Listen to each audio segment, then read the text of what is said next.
Hivi ushawahi kujiuliza iwapo taifa la Israel lina rais? Nitakueleza hapa moja kwa moja namna ama kwa nini waziri mkuu wa Israel Benjamin Netanyahu ana nguvu sana kumliko rais. Ukweli ni kwamba Israel ina rais, ila mfumo wao wa kiutendaji na jinsi wanavyopatikana ni tofauti kabisa na jinsi rais wa mataifa mengine kama hapa Tanzania na mawaziri wake wanavyopatikana.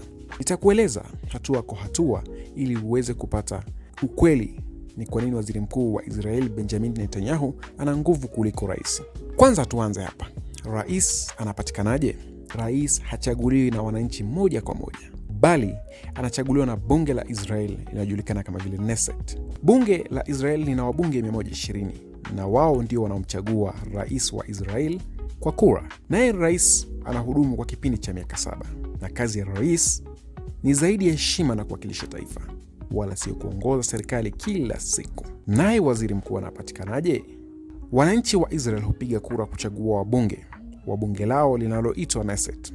Baada ya uchaguzi, chama au muungano wa vyama vyenye wabunge wengi huunda serikali. Kiongozi wa chama hicho huwa waziri mkuu, ambaye kwa sasa ni Benjamin Netanyahu. Yeye ndiye mwenye nguvu kubwa serikalini. Anaongoza serikali, anaongoza maamuzi ya kisiasa na kijeshi, na pia anaongoza bara. Kiufupi, wananchi wanachagua wabunge wanachagua rais. Chama chenye wabunge wengi, kiongozi wake huwa ni waziri mkuu. Na kwa nini wanafanya hivi? Wao hufanya hivi ili kupunguza au kuzuia kiongozi mmoja kuwa na mamlaka makubwa sana kama alivyo rais wa Marekani. Umejifunza nini?